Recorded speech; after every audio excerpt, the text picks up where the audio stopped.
Eleanor Thompson's weathered hands froze mid-prayer, her rosary beads clinking against the forest floor as the massive black bear collapsed beside her. The tumor covering Bruno's left eye wasn't just grotesque, it was pulsing with his weakening heartbeat. This wasn't supposed to be their final goodbye. Dr. Morrison's rifle cracked through the Rocky Mountains' silence, the echo bouncing off ancient pines like a death knell. Eleanor's scream pierced the air as she threw herself over Bruno's massive frame, her 74-year-old body trembling against 400 pounds of dying fur and muscle.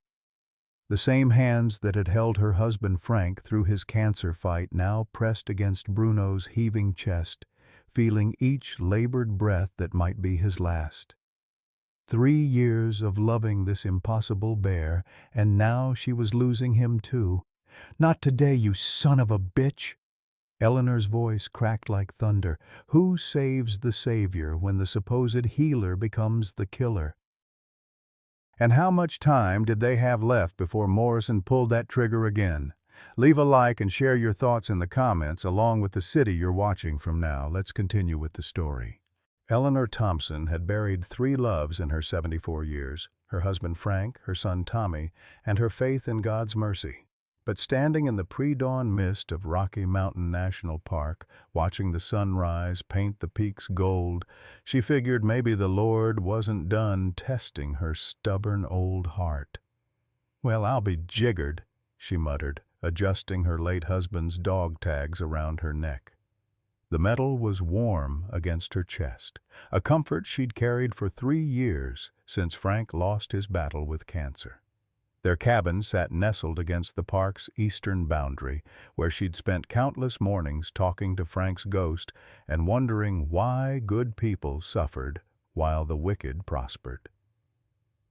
Eleanor had been a military nurse for 37 years, patching up soldiers who reminded her of Tommy before he shipped off to Afghanistan and came home in a flag-draped box.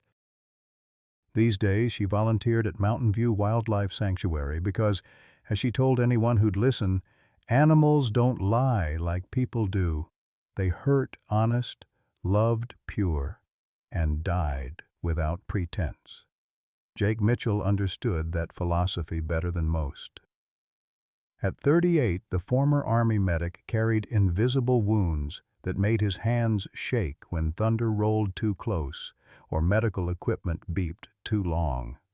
3 tours in Afghanistan had taught him that some battles never end. They just change location. For 5 years, he'd found peace as a park ranger, where the only casualties were the occasional tourist who wandered off marked trails. His German Shepherd sergeant had been a military working dog until an IED took his handler. Both soldier and dog had been broken when they found each other at the VA hospital.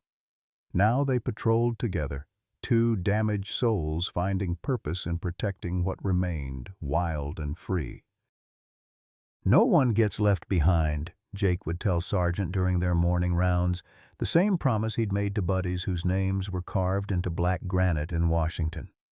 It was a promise that haunted him, because sometimes good intentions weren't enough to bring everyone home alive. Dr.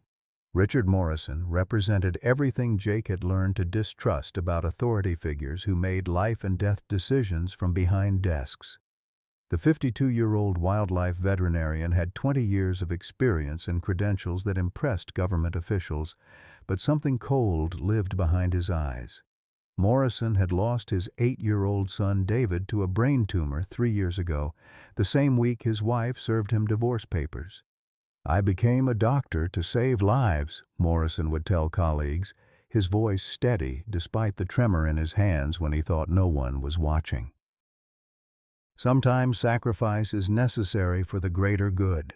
What Morrison never mentioned was how David died, not from lack of medical knowledge, but from his father's arrogance in refusing conventional treatment, chasing experimental procedures that killed his son faster than the tumor ever could. These 3 broken souls were about to collide over a 4th, a massive black bear whose gentle spirit would test every belief they held about love, loss, and the price of playing God. Jake's boots crunched through the morning frost as he followed Bear Creek Trail, Sergeant trotting beside him with ears alert. The German shepherd had been restless all night, whining at sounds only he could hear. Jake understood that feeling, the weight of invisible danger pressing against your chest like a lead blanket. "Easy, boy," Jake murmured, his breath visible in the crisp Colorado air. "Just another patrol." But Sergeant wasn't buying it. The dog's hackles raised as they rounded the bend near the old fishing hole where Tommy Thompson used to catch rainbow trout before shipping overseas. Jake's hand instinctively moved to his radio, muscle memory from too many ambushes that started with an animal's warning. That's when he saw the black mass sprawled beside the creek. Jake's training kicked in before his emotions could catch up. Assess the threat, identify the casualty, establish a perimeter. But as he crept closer, his military composure cracked like ice under pressure. The bear was massive, easily 400 pounds of muscle and fur, but it wasn't the size that made Jake's hands shake. It was the tumor. A grotesque mass the size of a softball bulged from the left side of the animal's head, distorting its face into something from a nightmare. The bear's breathing was labored, each exhale a whistling struggle through damaged sinuses. "Jesus Christ," Jake whispered, dropping to one knee. The bear's remaining eye opened, brown as coffee, intelligent as any human's, and locked onto his. There was no aggression there, no wild fury, just pain and something that looked disturbingly like hope. Jake keyed his radio with trembling fingers. "Dispatch, this is Ranger Mitchell. I need emergency wildlife response at Bear Creek, mile marker 7. We've got a black bear, adult male, severe medical distress." "Copy that, Mitchell." Nature of distress? Jake stared at the tumor, thinking of IEDs and field hospitals and soldiers who begged him not to let them die alone. "Massive facial tumor.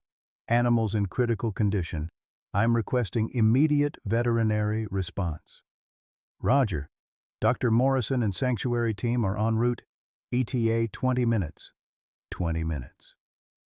Jake settled cross-legged on the ground, maintaining distance but staying within the bear's line of sight. Sergeant lay down beside him, both of them keeping vigil over a creature that should have been their natural enemy. "You're not alone, buddy," Jake said softly. "Help's coming." The bear's eye never left his face. Eleanor arrived first, her ancient Jeep rattling down the access road like a tin can full of rocks. At 74, she moved with the purposeful stride of someone who'd seen enough emergencies to know that panic was a luxury she couldn't afford. "Lord have mercy," she breathed, taking in the scene. The bear tried to lift its head when she approached, and Eleanor's heart cracked clean in half. "Oh, honey, what did this world do to you?" She knelt beside Jake, close enough to smell the bear's wild musk mixed with the sickly sweet scent of infection. "How long's he been like this?" "Found him maybe 30 minutes ago. He's been conscious the whole time, watching me." Jake's voice carried the weight of too many deathbed vigils. "Never seen anything like that tumor?" Eleanor had. Frank's cancer had started small, a bump behind his ear that doctors dismissed as a cyst. By the end, it had eaten half his face, stealing his smile before it took his life. But she kept that memory buried deep where it couldn't interfere with what needed doing. "You're beautiful," she whispered to the bear, extending her hand slowly. "Yes, you are. Just beautiful." The bear's nose twitched, testing her scent. Then, impossibly, it extended its massive head and brushed her palm with its muzzle, the gentlest kiss from a creature that could crush her skull without effort. Dr. Morrison's arrival shattered the moment. His white van pulled up with official authority, followed by a truck full of medical equipment that Jake recognized from too many field hospitals.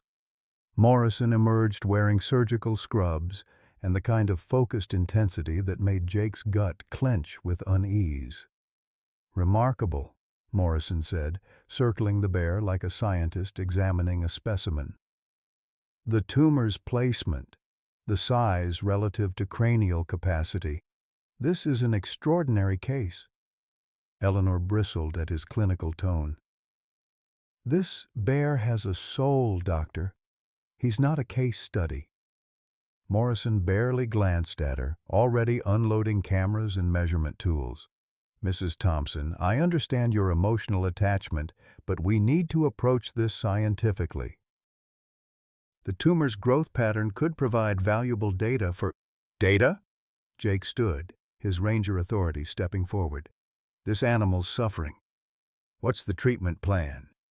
Morrison's eyes lit up with the kind of enthusiasm that made Jake think of officers who got excited about casualty reports. Treatment depends on several factors. We'll need extensive imaging, tissue samples, detailed neurological mapping. Will he live? Eleanor's voice cut through Morrison's medical jargon like a knife through silk. For the first time, Morrison looked directly at the bear instead of the tumor. The animal's eye was still open, still aware, still hoping. The surgery would be complex, risky. There's a significant chance of— Don't tell me the odds, Eleanor snapped. Tell me if you can save him. Morrison's hesitation spoke volumes. In his mind, Jake could see the calculation happening, the value of a dying bear versus the research potential of an intact tumor. It was the same look he'd seen on military doctors' faces when resources were limited and choices had to be made. I can try, Morrison said finally, but I'll need to transport him to a facility equipped for this level of intervention. My research lab has the proper— No. Eleanor's voice carried the authority of someone who'd fought bureaucrats and won. If you're operating on this bear, it happens at the sanctuary where people who love him can watch over his recovery. Morrison's jaw tightened. Mrs. Thompson, you don't understand the complexities involved. This case requires specialized equipment, controlled conditions. Then bring your equipment to us. Jake stepped beside Eleanor, two unlikely allies united by instinct. The sanctuary has surgical facilities. I've seen them. The bear made a soft sound, not quite a moan, not quite a sigh, and all three humans fell silent. His breathing was getting shallower, the tumor's pressure increasing with each passing minute. Morrison stared at his patient, his research opportunity, his chance to redeem years of failure. Fine. We'll do it at the sanctuary, but I'll need complete control of the procedure. No interference. Eleanor nodded, already formulating plans to watch Morrison like a hawk. There was something about the doctor that reminded her of the military bureaucrats who'd sent Tommy to die for causes they couldn't explain. As they prepared to transport the bear, Eleanor caught Jake's eye. Without words, they'd formed an alliance, two broken people who refused to let another innocent die on their watch. The bear's eye remained open during the careful loading process, tracking Eleanor's movements like a child watching his mother leave for work. She pressed her hand against the transport cage's mesh. I'm not going anywhere, honey, she promised. We're family now.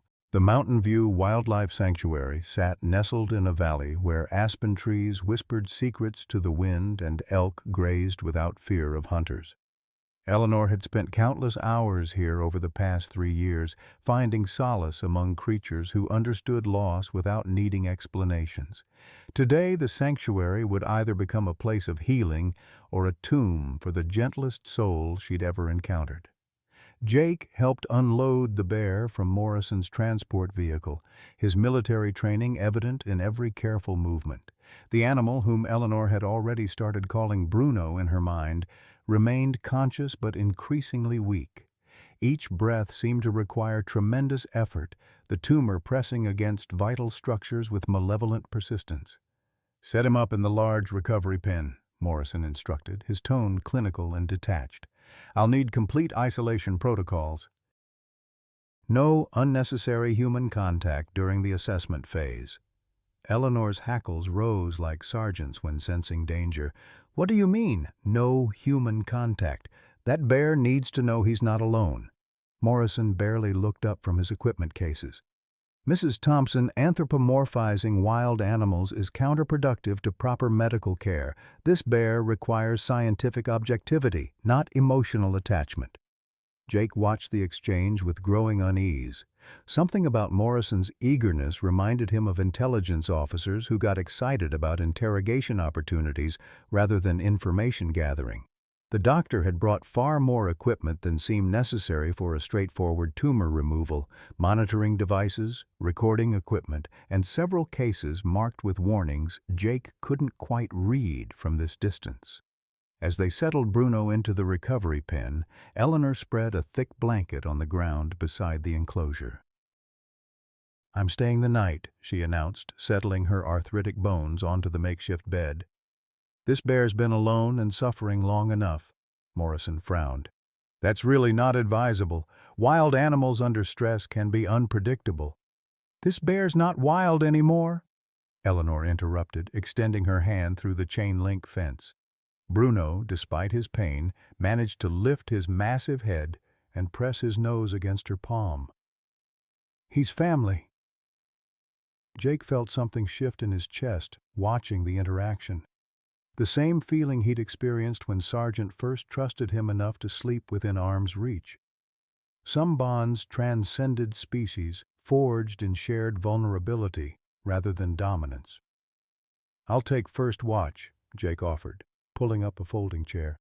"My insomnia's acting up anyway." The night passed in quiet communion. Eleanor talked to Bruno in the same gentle tone she'd once used with Frank during his worst cancer treatments, sharing stories about her late husband's fishing adventures and Tommy's childhood pranks. Bruno's breathing gradually stabilized, his remaining eye following Eleanor's movements with devotion that would have been impossible to fake. Jake found himself opening up about Afghanistan, about the buddies he'd lost and the guilt that followed him home.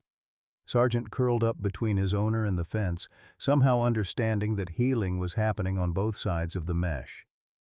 Morrison appeared periodically throughout the night, ostensibly checking Bruno's vital signs, but spending most of his time adjusting camera angles and reviewing footage on a tablet Jake hadn't noticed before. Each visit left Jake more uncomfortable, though he couldn't articulate why. Dawn brought Dr. Sarah Chen, the sanctuary's head veterinarian, along with 2 surgical technicians Eleanor had requested. Sarah was Morrison's opposite in every way: young where he was middle-aged, compassionate where he was clinical, transparent where he seemed secretive. "Oh my God," Sarah breathed, examining Bruno through the fence. "That tumor's massive. How is he even conscious?" Morrison stepped forward, his posture subtly possessive. "The neurological implications are fascinating. I've documented similar cases in my research, though none quite this advanced." Sarah's brow furrowed. "What research? I thought you specialized in routine wildlife medicine." "I've been expanding into more complex neurological cases," Morrison replied smoothly. "This bear represents a unique opportunity to advance our understanding of tumor development in ursine species." Eleanor caught the emphasis on opportunity and felt her stomach clench. She'd heard doctors talk about Frank the same way, not as a person fighting for his life, but as a case study with learning potential. The pre-surgical examination revealed the tumor's devastating scope. It had grown from Bruno's left orbital socket, pressing against his brain and threatening multiple vital functions. Removing it would require delicate work around cranial nerves that controlled basic motor functions. "The good news," Sarah explained, "is that the tumor appears to be benign. We won't know for certain until pathology, but the growth pattern suggests it's not malignant." Morrison's reaction puzzled Jake. Instead of relief, the doctor seemed almost disappointed. "We'll still need extensive tissue samples for analysis. The growth rate and location could provide valuable data for future cases." "Future cases?" Eleanor's voice sharpened. "Doctor, this isn't about research. This is about saving Bruno's life." Morrison's smile didn't reach his eyes. "Of course, Mrs. Thompson. But surely you understand the importance of advancing veterinary science. What we learned from Bruno could help countless other animals." Jake's military instincts screamed warnings he couldn't yet name. Morrison's priorities seemed inverted, more focused on what Bruno could provide than what Bruno needed. The surgery began at noon, with Eleanor and Jake maintaining vigil in the observation area while Sarah and Morrison worked with practiced efficiency. Through the glass, they watched Bruno's unconscious form surrounded by monitors and surgical lights, his massive body reduced to angles and incision sites. Morrison dominated the procedure, directing tissue collection with an enthusiasm that made Sarah visibly uncomfortable. He preserved far more material than seemed necessary, labeling samples with codes rather than descriptive terms. "Why does he need so much tissue?" Jake asked during the third hour. Sarah's voice carried concern. "I'm not sure. Standard pathology requires minimal samples." "This seems excessive." Eleanor pressed her face against the observation window, her breath fogging the glass. "Don't you dare hurt him more than necessary," she whispered. The surgery stretched into its 6th hour. Morrison worked with meticulous care around the tumor's base, but Jake noticed the doctor taking photographs from unusual angles and making detailed measurements that seemed unrelated to the medical procedure. Finally, Sarah's voice crackled through the intercom. "Tumor removal complete. All vital signs stable. He's going to make it." Eleanor burst into tears, 3 years of accumulated grief finding release in this moment of unexpected victory. Jake felt his own eyes burn, remembering too many operating rooms where the news hadn't been good. But as they wheeled Bruno into recovery, Morrison lingered in the surgical suite, carefully packaging his tissue samples and updating files on his tablet. His satisfaction seemed disproportionate to a successful animal surgery. "Dr. Morrison," Sarah called from the recovery area, "shouldn't you be monitoring the patient?" Morrison appeared almost startled, as if he'd forgotten Bruno existed beyond the samples he'd collected. "Of course. Just documenting the procedure for medical records." As Bruno slowly awakened from anesthesia, his first conscious act was to search for Eleanor. The moment he spotted her through the recovery pen's mesh, his tail attempted a weak wag, behavior unprecedented in wild bears, but touching in its obvious affection. Eleanor spent the night beside Bruno's recovery pen, singing old hymns Frank used to love and telling stories about the life she imagined for Bruno once he healed. Jake maintained his protective watch, increasingly certain that Morrison represented a threat he couldn't yet define. Morrison made frequent checks throughout the night, always with his tablet, always taking notes that seemed more extensive than post-surgical monitoring required. When Jake asked about the documentation, Morrison cited research protocols and institutional requirements that sounded official but felt hollow. By dawn, Bruno was sitting up and showing interest in food, miraculous progress that delighted everyone except Morrison, who seemed almost disappointed by the speed of recovery. "Remarkable resilience," Morrison murmured, studying Bruno with calculating eyes. "Almost too remarkable for a wild animal." Eleanor caught the undertone of suspicion and felt a chill that had nothing to do with Colorado's morning air. Morrison was looking at Bruno like a puzzle to be solved rather than a patient to be healed. As the sun rose over the sanctuary, painting the mountains gold with promise, Eleanor made a silent vow. She'd protected Frank until cancer took him and mourned Tommy until grief nearly broke her. She wouldn't lose Bruno to whatever darkness lived behind Morrison's clinical smile. The real battle, she realized, was just beginning. Bruno's recovery defied every veterinary textbook Morrison had ever read.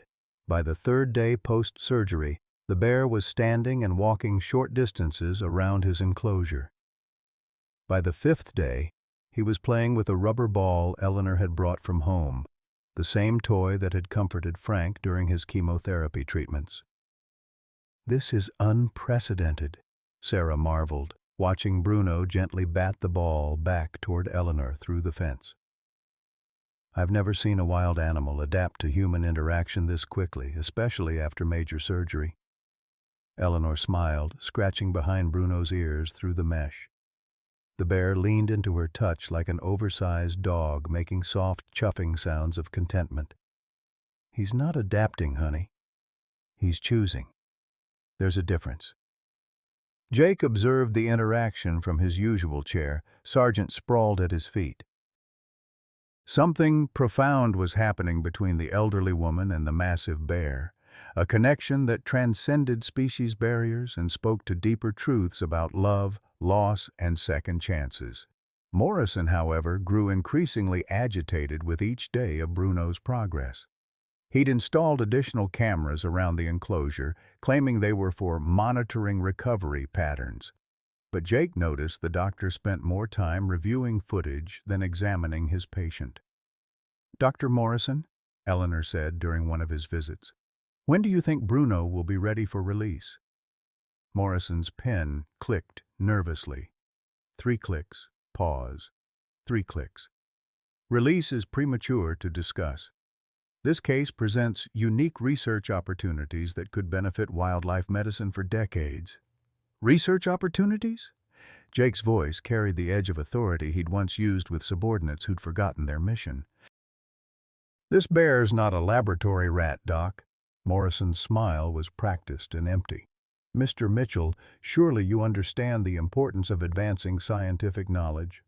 What we learn from Bruno's neurological recovery could revolutionize treatment protocols for similar cases."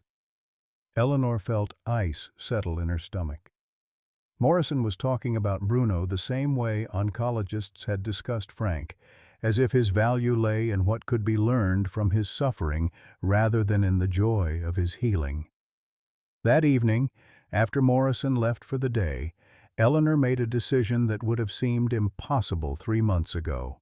She called her old friend Margaret Chen, a retired military nurse who worked for the Colorado Wildlife Commission.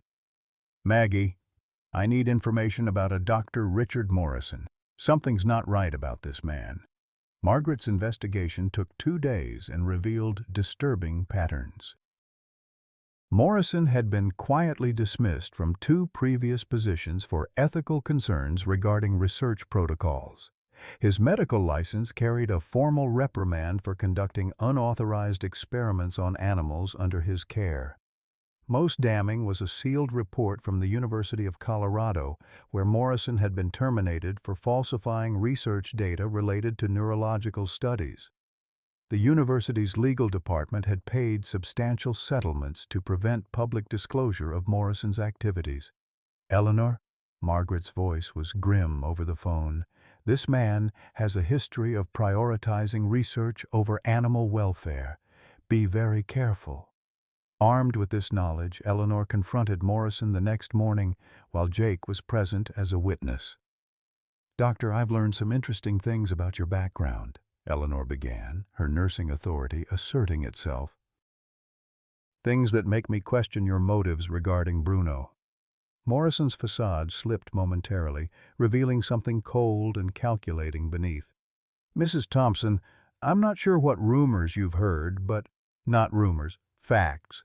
Eleanor pulled out Margaret's report. "You've been fired twice for conducting unauthorized research on animals. Your medical license has been sanctioned. The University of Colorado paid settlements because of your unethical behavior." Jake watched Morrison's reaction carefully, recognizing the signs of someone caught in a lie. The doctor's hand moved instinctively toward his tablet, as if protecting secrets stored within. "My past difficulties," Morrison said slowly, "stem from being ahead of my time. Sometimes revolutionary science appears unethical to small minds." Eleanor stepped closer, her 74-year-old frame somehow intimidating despite its frailty. "Revolutionary science? Or playing God with creatures that can't consent to being your test subjects?" Morrison's composure cracked completely. "You have no idea what I've sacrificed for my work. My son died because conventional medicine failed him. If my research can prevent other children from suffering David's fate—" "Your son died because you refused conventional treatment," Jake interrupted, pieces clicking together from his own research. "You put him in experimental protocols that killed him faster than the tumor would have." The accusation hit Morrison like a physical blow. For a moment, his carefully constructed justifications crumbled, revealing the guilt and self-loathing that drove his obsession with research. "David's death wasn't meaningless if it leads to breakthroughs," Morrison whispered. "Bruno's case could unlock secrets that save thousands of children." Eleanor felt a familiar rage building, the same fury she'd experienced watching Frank's doctors discuss his case as if he weren't lying there listening to every word. "Bruno is not your redemption," she said with quiet finality. "He's not a key to unlock anything except his own right to live free from your guilt." Morrison straightened, his professional mask sliding back into place. "Mrs. Thompson, Mr. Mitchell, I understand your emotional attachment to this animal, but science requires objectivity. Bruno represents a unique opportunity that may not come again in our lifetimes." Jake stood, his ranger training taking over. "Doc, I think it's time for you to leave the sanctuary. Bruno's doing fine without your oversight." Morrison's laugh was bitter. "I'm afraid that's not your decision to make.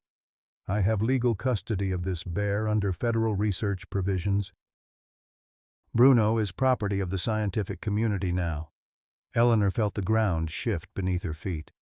"What do you mean, legal custody?" Morrison pulled out official-looking documents from his briefcase. "Federal permits classifying Bruno as a research subject under the Endangered Species Act. His unique medical case qualifies him for indefinite study under my supervision." Jake scanned the paperwork, his military experience with bureaucratic manipulation helping him identify the trap Morrison had sprung. The documents appeared legitimate, citing Bruno's rare tumor formation as justification for extended research custody. "This is kidnapping," Eleanor breathed. "This is science," Morrison corrected. "Bruno will receive the finest care while contributing to medical knowledge that could save countless lives." As if responding to the tension in human voices, Bruno approached the fence and pressed his nose against Eleanor's palm. His brown eyes held trust so complete it made her heart shatter. "You're talking about keeping him prisoner for the rest of his life," Jake said. Morrison shrugged. "Research subjects live comfortable lives. Bruno will want for nothing." "Except freedom," Eleanor whispered. "Except dignity. Except the right to choose his own path." That night, Eleanor and Jake held an emergency meeting with Sarah and the sanctuary staff. The legal documents appeared ironclad, backed by federal authority that would be impossible to challenge through normal channels. "There has to be something we can do," Sarah said. "These research provisions are supposed to protect endangered species, not condemn them to laboratory life." Jake paced the sanctuary office like a caged wolf. "Morrison's using federal law to steal Bruno legally. The son of a bitch planned this from the beginning." Eleanor sat quietly, her weathered hands folded in prayer. Frank had taught her that sometimes the system failed good people, and when it did, good people had to find their own justice. "We're not letting this happen," she said finally. "Bruno chose to trust us. We don't get to betray that trust just because some bureaucrat with a badge says so." Jake recognized the tone, the same steel he'd heard in officers who'd decided to prioritize mission success over following orders. "Eleanor, if we interfere with federal custody, then we go to jail. So what?" Eleanor's eyes blazed with purpose. "I'm 74 years old. I've buried everyone I ever loved except that bear. They can throw me in prison, but they can't make me abandon family." Over the next 2 days, they developed a plan that would have impressed Jake's special operations instructors. Eleanor used her nursing connections to document Morrison's previous ethical violations. Sarah quietly copied Bruno's complete medical records.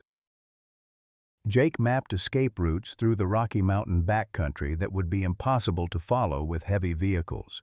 Morrison, meanwhile, prepared for Bruno's transfer to his research facility in Denver. He brought specialized transport equipment and additional staff who treated Bruno like cargo rather than a living being. "The transfer happens Thursday," Morrison announced with barely concealed satisfaction. "Bruno will be housed in a state-of-the-art facility with round-the-clock monitoring." Eleanor smiled sweetly. "That sounds wonderful, Doctor. Bruno's so lucky to have someone who cares about him as much as you do." Morrison missed the sarcasm entirely, too focused on his approaching victory to notice the steel in Eleanor's voice. Wednesday night, as Morrison and his team made final preparations, Eleanor knelt beside Bruno's enclosure for what might be their last private moment together. "Tomorrow, honey, some bad men are going to try to take you away from us," she whispered. "But I want you to remember something. Family doesn't abandon family. No matter what happens, we're not giving up on you." Bruno pressed his massive head against the fence, his brown eyes reflecting moonlight and trust that humbled Eleanor to her core. Jake approached, carrying a backpack loaded with emergency supplies. "You sure about this, Eleanor? Once we cross this line, there's no going back." Eleanor stood slowly, her joints protesting, but her resolve absolute. "Jake, I watched my husband die because doctors saw a case study instead of a man. I lost my son because politicians saw a casualty statistic instead of a boy with dreams. I'll be damned if I let them turn Bruno into research data instead of recognizing the soul he is." Jake nodded, understanding completely. Some battles were worth fighting even when victory seemed impossible. As dawn approached, bringing Morrison's team and their transport cages, Eleanor and Jake prepared for a war they couldn't afford to lose. Bruno's life hung in the balance, but more than that, their own humanity depended on proving that love could triumph over legal authority when the law itself became unjust. The real fight was about to begin. Thursday morning arrived with the kind of crystalline Colorado sunshine that made everything look deceptively peaceful. Eleanor had spent the sleepless night alternating between prayer and preparation, her arthritic hands steady as she packed the emergency bag Jake had requested. Frank's dog tags clinked softly against her chest with each movement, a metallic heartbeat reminding her of promises made to the dying. Morrison's transport team rolled into the sanctuary at precisely 8 o'clock, their government-issued vehicles gleaming with official authority.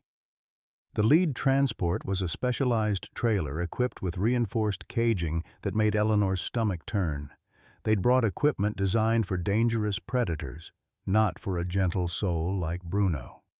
"Good morning, Mrs. Thompson," Morrison called out with false cheerfulness. "Beautiful day for Bruno's relocation, don't you think?" Eleanor forced a smile that could have frozen hell itself. "Oh yes, Doctor. Just beautiful. Bruno's going to love his new home, I'm sure." Jake stood near the equipment shed, ostensibly checking inventory but actually positioning himself for what was to come. Sargent lay at his feet, the German shepherd's ears pricked forward in alertness that mirrored his master's tension. Morrison's team worked with clinical efficiency, setting up sedation equipment and preparing the transport cage. They spoke about Bruno in the detached language of cargo handlers, discussing weight distribution, security protocols, and handling procedures as if he were machinery rather than a living being. Bruno sensed the change immediately. The massive bear paced his enclosure restlessly, his brown eyes darting between Eleanor and the strangers who'd invaded his sanctuary. When one of Morrison's assistants approached the fence with a sedation pole, Bruno backed away and released a low, warning growl.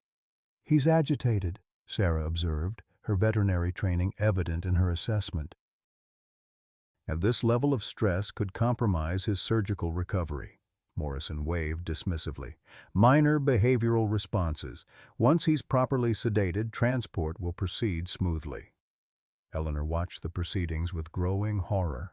These men saw Bruno as a problem to be managed rather than a being to be respected. Their approach reminded her of military bureaucrats who'd reduced Tommy to a casualty number and Frank to a case file. "Dr. Morrison," Eleanor said, stepping closer to Bruno's enclosure, "perhaps I could help calm him. He trusts me." Morrison's eyes narrowed with suspicion. "Mrs. Thompson, I appreciate your concern, but this is a federal operation now. Civilian interference could jeopardize the transport." The word interference struck Eleanor like a slap. She'd been relegated from family member to obstacle, her relationship with Bruno dismissed as irrelevant sentimentality. Jake caught Eleanor's eye and nodded almost imperceptibly. The time for talking had ended. "Well then," Eleanor said with deceptive calm, "I suppose I should say goodbye to Bruno before you take him." She approached the enclosure gate, producing the key that Sarah had quietly provided the night before. Morrison's team was too focused on their equipment to notice immediately as Eleanor slipped inside Bruno's pen. "What are you doing?" Morrison's voice cracked with alarm. "That's extremely dangerous. You need to exit the enclosure immediately." Eleanor knelt beside Bruno, who pressed his massive head against her shoulder in greeting. "Dangerous? This bear is gentler than most humans I've known." Bruno seemed to understand the gravity of the moment. He positioned himself protectively in front of Eleanor, facing Morrison's team with calm dignity that spoke to intelligence far beyond animal instinct. "Mrs. Thompson, exit the enclosure now, or we'll be forced to sedate both you and the bear," Morrison threatened. Eleanor stood slowly, her hand resting on Bruno's broad back. "Doctor, this bear saved my life. When Frank died, I wanted to follow him. When Tommy's casket came home, I prayed God would take me too, but Bruno gave me purpose again. He showed me that love doesn't end with death. It multiplies with each soul willing to receive it." Morrison's patience snapped. "Enough sentiment. This bear is federal property now. Security, prepare the sedation protocol." That's when Jake moved. Years of military training compressed into fluid motion as he disabled the sedation equipment with surgical precision. Alarms began blaring, but Jake had already moved to the enclosure gate. "Eleanor, time to go." What happened next would be debated in federal reports for months. Eleanor and Bruno emerged from the enclosure moving as a unit, the elderly woman's hand resting on the bear's shoulder like a queen with her guardian. Morrison's team scattered, their training focused on equipment management rather than confronting a protective bear and a determined septuagenarian. "Stop them!" Morrison shouted, but his authority crumbled in the face of Bruno's imposing presence. The bear wasn't aggressive, but his size and protective stance communicated volumes about the consequences of threatening Eleanor. Jake had positioned his truck at the sanctuary's rear exit, engine running and doors open. "Bruno, come on, boy!" The bear responded to Jake's voice immediately, lumbering toward the vehicle with Eleanor keeping pace beside him. For a creature who'd never been in a motorized vehicle, Bruno showed remarkable trust, climbing into the truck bed with minimal coaxing. "This is kidnapping!" Morrison screamed, his professional composure completely shattered. "You're stealing federal property!"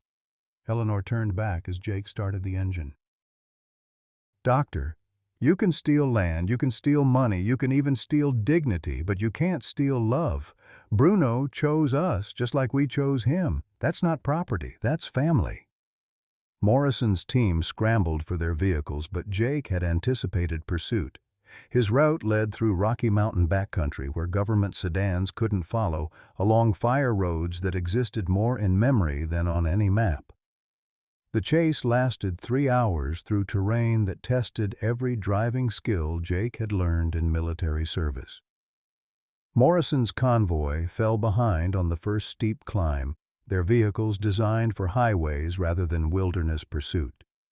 Bruno rode in the truck bed with surprising composure, his massive frame somehow finding balance as Jake navigated hairpin turns and rocky creek crossings. Eleanor sat in the passenger seat, one hand gripping the dashboard and the other clutching Frank's dog tags. "Where are we going?" she asked, as Jake guided them deeper into the wilderness. "Place my grandfather showed me before he died. Hidden valley where the government can't find us, at least not easily." The valley Jake remembered from childhood opened before them like a secret garden, pristine meadows surrounded by peaks that scraped the Colorado sky.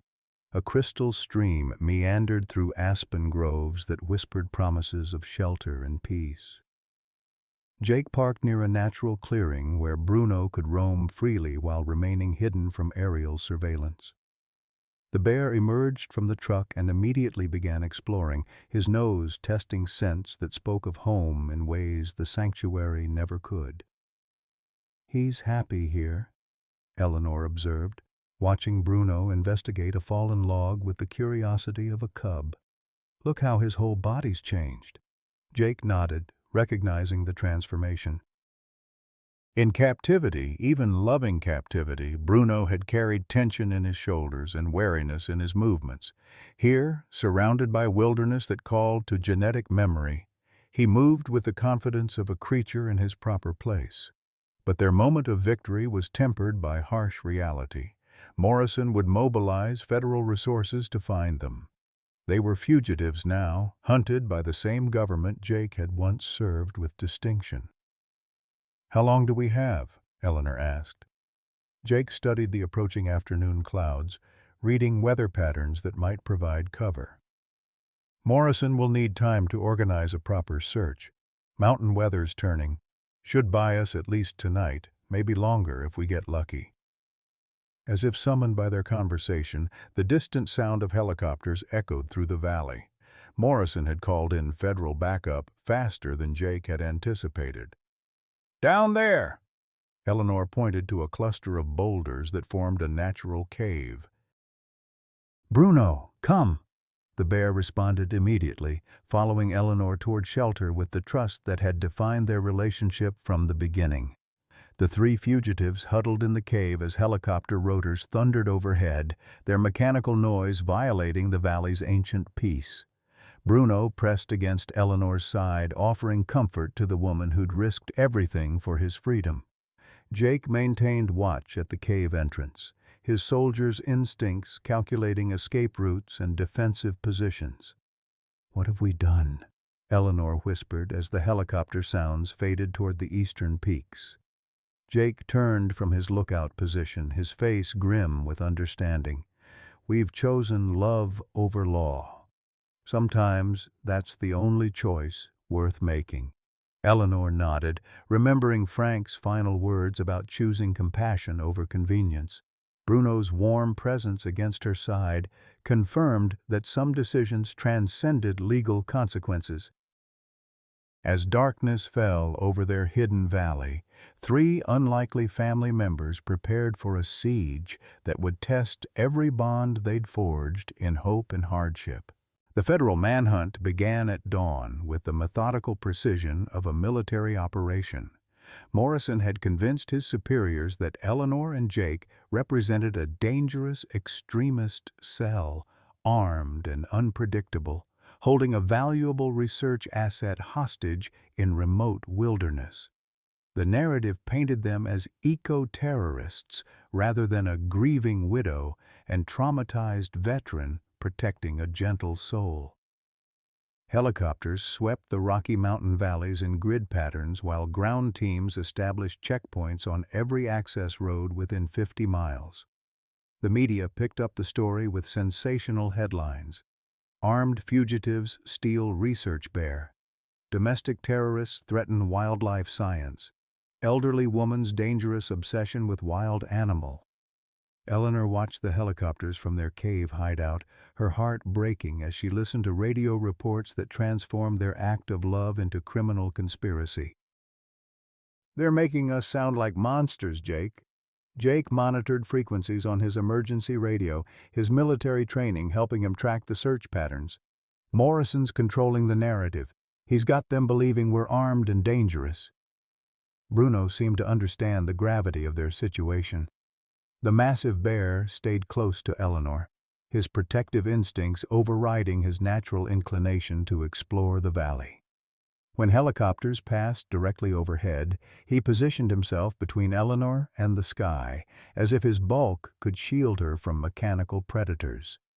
On the second day, their worst fears materialized.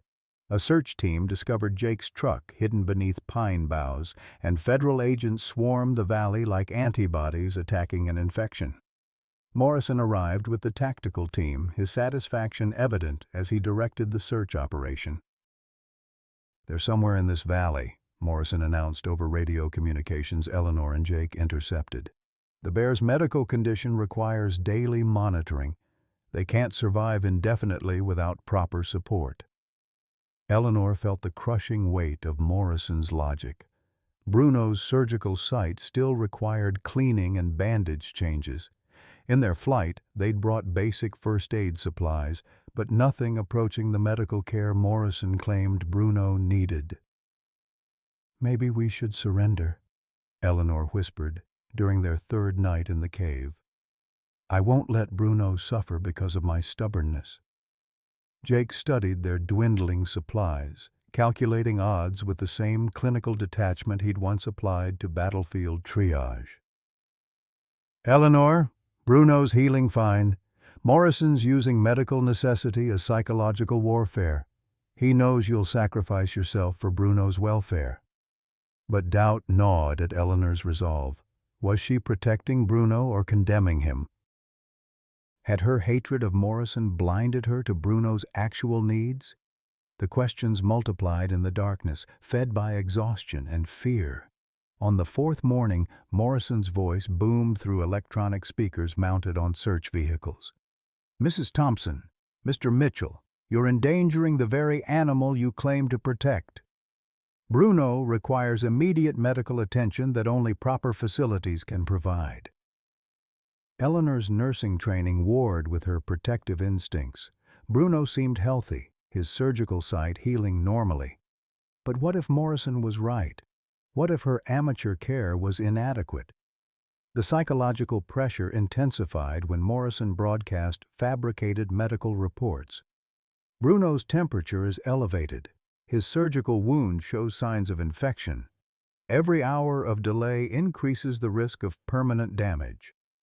Jake recognized the manipulation tactics from enemy propaganda campaigns, but Eleanor's medical background made her vulnerable to Morrison's lies.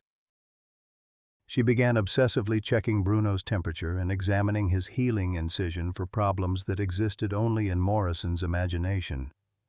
"He feels warm," Eleanor fretted, pressing her hand against Bruno's forehead. "What if there really is an infection?" Bruno, sensing Eleanor's distress, nuzzled her gently and made soft, reassuring sounds. His bright eyes and steady appetite contradicted Morrison's dire predictions, but fear had taken root in Eleanor's heart. The breaking point came on the fifth day when Morrison escalated his psychological warfare. Federal agents announced through loudspeakers that Eleanor's elderly heart couldn't sustain the stress of wilderness survival. They claimed she'd already suffered one cardiac episode and required immediate hospitalization. "Mrs. Thompson is 74 years old with a history of cardiac problems," Morrison's voice echoed through the valley. "She's endangering herself and compromising her ability to care for Bruno. This has to end before someone dies." Eleanor collapsed against Bruno's warm flank, her resolve finally cracking under the weight of accumulated doubt and exhaustion. Maybe they're right. Maybe I'm being selfish, keeping Bruno from proper medical care. Jake knelt beside her, recognizing the symptoms of psychological breakdown he'd witnessed in captured soldiers. Morrison had identified Eleanor's greatest weakness, her compassion, and weaponized it against her. "Eleanor, look at Bruno. Really look at him." Eleanor raised her eyes to study the bear she'd risked everything to save. Bruno was alert, playful, healing beautifully. His coat gleamed with health. His eyes sparkled with intelligence and affection.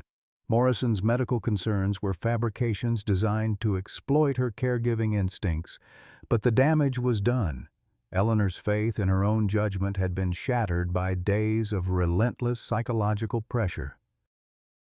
When federal agents surrounded their cave that evening, she didn't resist. "I surrender," Eleanor called out, her voice breaking with defeat. "Please don't hurt Bruno. I'll come peacefully if you promise not to harm him." Morrison emerged from the tactical team with triumph written across his face. "Mrs. Thompson, you've made the right decision. Bruno will receive the best possible care." Jake watched helplessly as federal agents placed Eleanor in restraints, her 74-year-old body looking impossibly frail, surrounded by armed officers. Bruno tried to follow her, confusion and distress evident in his movements as agents blocked his path. "It's okay, honey," Eleanor whispered to Bruno as they led her away. "Be good for them. Maybe I was wrong. Maybe they really can help you." The betrayal was complete when Morrison's team sedated Bruno with tranquilizer darts. The bear's last conscious act was reaching toward Eleanor as drugs clouded his vision and stole his strength. And his massive paw stretched through the gathering darkness, seeking the woman who'd become his anchor in a world of pain and confusion. Eleanor screamed as Bruno collapsed, her heart shattering as the creature who'd trusted her completely lost consciousness under Morrison's clinical care. "You promised! You said you wouldn't hurt him!" Morrison's smile was cold as Arctic wind. "Mrs. Thompson, sedation is standard protocol for dangerous animal transport. Bruno feels no pain." But Eleanor saw the truth in Morrison's eyes. Bruno had never been dangerous to anyone except Morrison's conscience. The sedation was punishment for choosing love over authority, for preferring freedom to scientific utility. Jake fought against his own restraints as federal agents loaded Bruno's unconscious form into a specialized transport vehicle.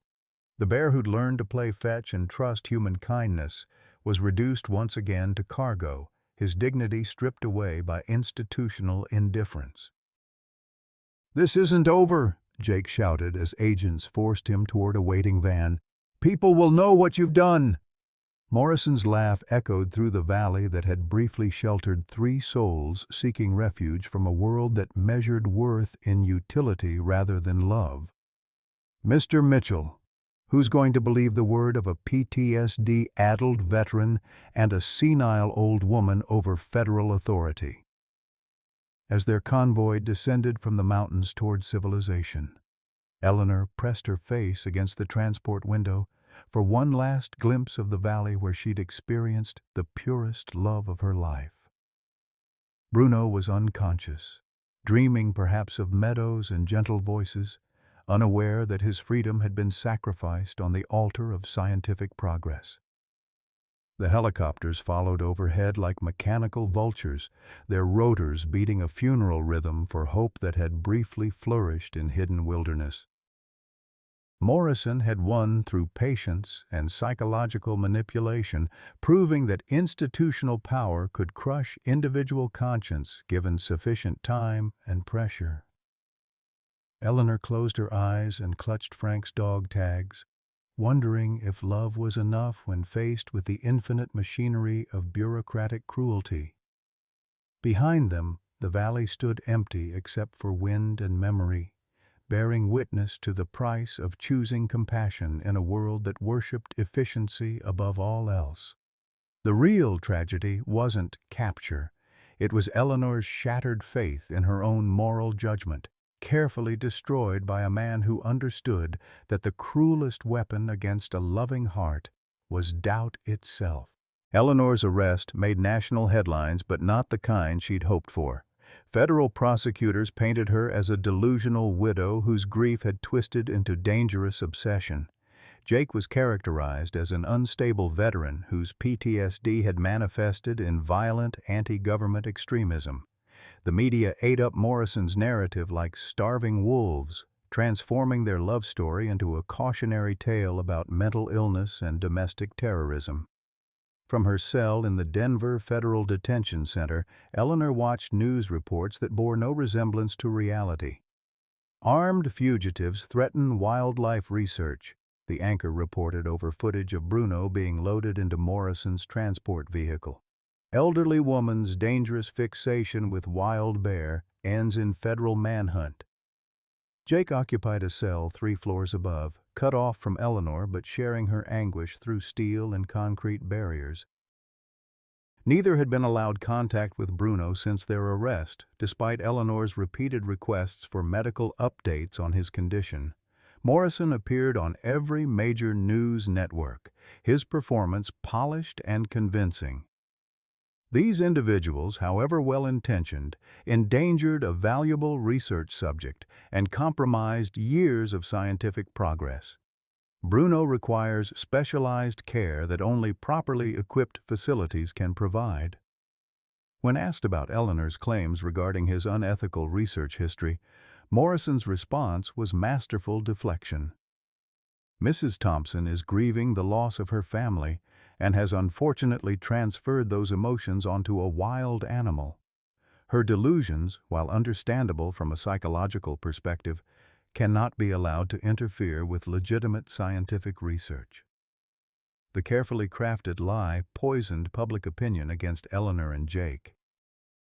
Online comment sections filled with vitriol about crazy cat ladies and damaged veterans who couldn't distinguish between wild animals and family pets. Morrison's strategy was working perfectly: discredit the accusers to protect the research. Meanwhile, Bruno languished in Morrison's laboratory facility, a sterile complex that bore no resemblance to the sanctuary he'd known as home. The bear, who'd learned to play fetch and seek comfort from human touch, was confined to a concrete cell with observation windows and monitoring equipment. Morrison's research began immediately, far exceeding the neurological studies he'd described to federal authorities. Under the guise of post-surgical monitoring, he subjected Bruno to invasive procedures that would have been illegal on domestic animals: brain scans, spinal taps, tissue biopsies, all justified as necessary to understand the tumor's impact on cognitive function. Bruno's deterioration was rapid and heartbreaking. The bear, who'd shown remarkable intelligence and emotional connection, withdrew into catatonic depression. He refused food, ignored enrichment toys, and spent hours staring at walls with the 1,000-yard stare Jake would have recognized from his own mirror. 3 weeks into their incarceration, Eleanor received an unexpected visitor. Margaret Chen, her old nursing friend, arrived with news that would change everything. "Eleanor, I've been digging into Morrison's background like you asked. What I found goes deeper than we thought." Margaret spread documents across the visiting room table with the precision of a prosecutor presenting evidence. Morrison didn't just lose his medical license for ethical violations. He was investigated by the FBI for selling animal organs to overseas research markets. Eleanor's hands shook as she read the classified reports Margaret had obtained through her government connections. Morrison had been running an illegal operation, harvesting organs from animals under his care and selling them to laboratories in countries with minimal oversight. His son David, Margaret continued, died because Morrison refused conventional treatment. He was so convinced that experimental procedures were superior that he enrolled his own child in unproven trials. When David's condition worsened, Morrison doubled down instead of switching to established treatments. The truth hit Eleanor like a physical blow. Morrison hadn't lost his son to medical failure. He'd killed David through arrogance and delusion, then spent 3 years trying to justify that choice through increasingly desperate research. "There's more," Margaret said grimly. "The FBI investigation was dropped because Morrison agreed to cooperate with federal wildlife agencies. He's been using his position to conduct research that would be illegal in private practice.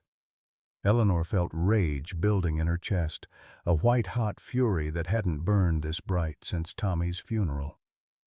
Morrison wasn't just stealing Bruno's freedom, he was torturing him to assuage guilt over killing his own child. Margaret leaned closer, lowering her voice to avoid surveillance microphones. Eleanor, I've contacted investigative journalists who specialize in government corruption. They're interested in the story, but they need more evidence than documents. They need a first-hand witness to Morrison's activities. Eleanor understood immediately. Someone needed to see Bruno's condition and document the torture Morrison was inflicting under the cover of federal authority. But accessing Morrison's facility would require resources and expertise beyond anything Margaret could provide. The breakthrough came from an unexpected source. Jake's former military unit, learning of his arrest through veteran networks, began their own investigation into Morrison's background. Soldiers who'd served with Jake knew he wasn't capable of the extremism prosecutors alleged, and they dug deeper into the circumstances surrounding his arrest.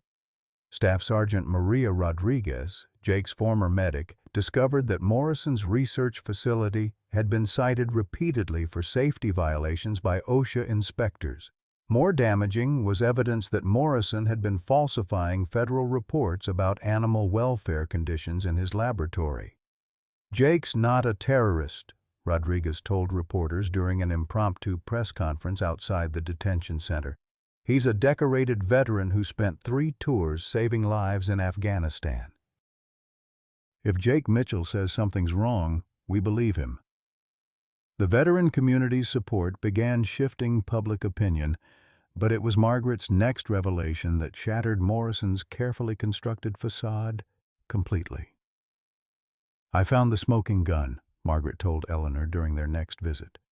Medical records showing that Morrison deliberately misdiagnosed animals to justify keeping them in his facility longer. Bears, wolves, even endangered species, all held under false medical pretenses for his research. The documents revealed a pattern of systematic fraud spanning 5 years. Morrison had been building a private zoo of experimental subjects by fabricating medical conditions that required long-term study. Bruno wasn't his first victim. He was simply the most high-profile case in a long line of tortured animals. Eleanor studied the evidence with growing horror and determination. Morrison had stolen years of life from dozens of creatures, all to feed his obsession with justifying his son's death through scientific breakthrough. "We have to get Bruno out of there," Eleanor said with quiet finality. "Whatever it takes." Margaret nodded grimly. "The FBI is reopening their investigation based on this new evidence, but bureaucracy moves slowly, and Bruno doesn't have time to wait for official justice." That night, Eleanor lay on her narrow jail cot and planned. She'd spent 3 weeks feeling helpless, crushed by legal machinery that favored institutional authority over individual conscience. But Margaret's evidence had restored her faith in moral clarity. Morrison was evil, Bruno was suffering, and love demanded action regardless of legal consequences. Jake, 3 floors above, reached the same conclusion through his own channels. Military contacts had confirmed Morrison's corruption while offering resources the official system couldn't provide. Brothers in arms who understood loyalty and sacrifice were preparing to honor debts that transcended civilian law. Eleanor's whispered prayer that night carried the weight of absolute commitment. "Lord, if you're testing me again, I'm ready. But this time I'm not surrendering until Bruno comes home." The walls of the federal detention center couldn't contain the growing storm of revelation and righteous anger building around Morrison's crimes. Truth, like water, would find every crack in his lies until the entire structure collapsed. Morrison, secure in his laboratory fortress, remained unaware that his past had finally caught up with him. He continued his experiments on Bruno, convinced that federal protection made him untouchable. But love, as Eleanor had learned through decades of loss and recovery, was the most persistent force in the universe. It endured through death, grew stronger under pressure, and eventually overwhelmed every obstacle placed in its path. The reckoning was coming, carried by an elderly widow's unbreakable will and a soldier's understanding that some missions were worth any sacrifice. Morrison's reign of terror was about to meet the one force he'd never learned to defeat, the power of chosen family willing to fight impossible odds for those they loved. Bruno's rescue was no longer a question of if, but when and how many lives would be changed in the process. The rescue came at dawn on a Tuesday morning when Morrison's facility was staffed by minimum personnel. FBI agents, armed with warrants based on Margaret's evidence, breached the laboratory complex with military precision. Eleanor and Jake, released on emergency bail pending new evidence review, followed the tactical team through corridors that reeked of antiseptic and animal despair. Eleanor's heart shattered when she found Bruno. The magnificent bear who'd played fetch and sought comfort in her arms was now a hollow shadow, lying motionless in a concrete cell barely large enough for his massive frame. Surgical scars crisscrossed his skull where Morrison had conducted unauthorized brain biopsies. His brown eyes, once bright with intelligence and trust, stared at nothing with the emptiness of a broken soul. "Oh, honey," Eleanor whispered, sinking to her knees beside the cell door. "What did they do to you?" Bruno didn't respond to her voice. The bear, who'd recognized her instantly after surgery, now showed no awareness of her presence. Morrison's experiments had stolen more than Bruno's freedom. They'd erased the gentle spirit that had made him extraordinary. Jake's military training helped him process the horror methodically. Monitoring equipment covered every surface, recording data from electrodes implanted in Bruno's skull. Feeding tubes snaked into his body, bypassing his natural ability to eat. This wasn't medical care. It was systematic torture disguised as research. Morrison fought the FBI raid with legal technicalities and bureaucratic procedure, but his crimes were too extensive to hide. Agents discovered files documenting experiments on 47 animals over 5 years, each case justified by fabricated medical conditions. The evidence painted a picture of scientific sadism that shocked even veteran investigators. Dr. Morrison, Agent Sarah Williams announced, reading from an arrest warrant, "You're charged with federal animal cruelty, research fraud, and violation of the Endangered Species Act." Morrison's final words before his arrest revealed the depth of his delusion. "You're destroying years of breakthrough research. My son's death will be meaningless if this work doesn't continue." Eleanor barely heard the arrest proceedings. Her entire focus centered on Bruno, who remained unresponsive despite her gentle voice and familiar touch. Morrison had shattered something fundamental in the bear's psyche, stealing the trust that had made their bond possible. Dr. Sarah Chen arrived with veterinary equipment, her face grim as she assessed Bruno's condition. "Eleanor, he's severely malnourished and showing signs of profound psychological trauma. The surgical sites indicate repeated invasive procedures without proper recovery time."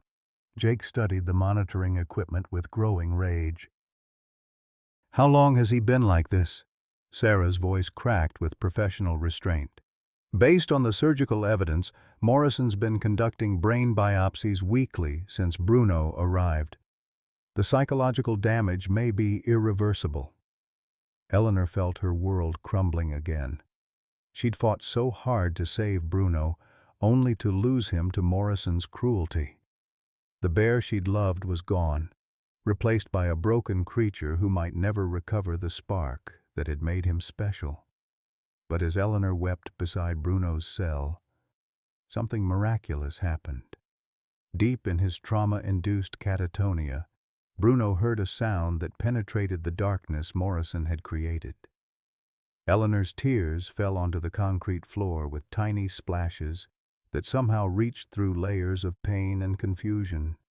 Bruno's eye moved, just slightly, but enough for Eleanor to notice. She pressed her hand against the cell door, speaking in the same gentle tone she'd used during his surgery recovery. "I'm here, honey. I'm so sorry I failed you, but I'm here now, and I'm never leaving again."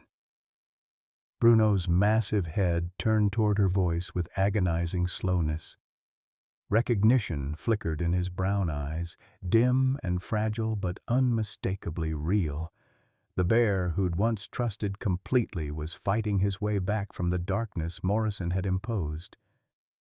Jake felt tears burning his own eyes as Bruno struggled to his feet, each movement clearly painful but motivated by something stronger than physical discomfort. The bear approached the cell door with the tentative steps of someone emerging from a nightmare, unsure whether hope was real or another cruel trick. When Bruno pressed his nose against Eleanor's palm through the mesh, both woman and bear began healing from wounds that went deeper than surgery could reach. Love, Eleanor realized, wasn't just powerful enough to save, it was resilient enough to survive even systematic cruelty and emerge stronger. The road to recovery would be long and uncertain. Bruno might never fully overcome Morrison's torture, and trust once shattered was difficult to rebuild. But Eleanor and Jake had learned something during their ordeal that no amount of institutional authority could touch. Family wasn't defined by law or biology, but by the willingness to fight impossible odds for those you love. As federal agents led Morrison away in handcuffs and veterinarians began Bruno's medical evaluation, Eleanor whispered a prayer of gratitude mixed with determination. They'd survived Morrison's evil, exposed his crimes, and found each other again. Now came the harder work of healing, but they would face it together, as families do. The sun rose over the Rocky Mountains, painting the peaks gold with promise of new beginnings built on love that had proven stronger than hate. This story reminds us that love doesn't end when our hair turns gray or our hands shake with age. At 74, Eleanor Thompson refused to let the world tell her she was too old to fight for what mattered. Like so many of us who've buried spouses, lost children, or watched dreams slip away, Eleanor could have chosen bitterness. Instead, she chose Bruno, a broken bear who needed the same second chance at happiness we all deserve. The beautiful truth is that family isn't just about blood relations or holiday gatherings. Sometimes our deepest connections come from unexpected places, a rescued animal, a fellow veteran, a shared mission that gives life meaning again. Eleanor and Jake discovered that protecting something vulnerable awakened strength they'd forgotten they possessed. Their story proves that our greatest adventures might still be ahead of us, waiting for the courage to say, "Not on my watch," when love is threatened. In a world that often dismisses older Americans as irrelevant, Eleanor's fierce devotion reminds us that wisdom, compassion, and stubborn determination are superpowers that only improve with age. True happiness isn't about what we've lost, it's about what we're still willing to fight for. What unexpected friendship or purpose has given your life new meaning? Have you ever had to choose between following rules and following your heart?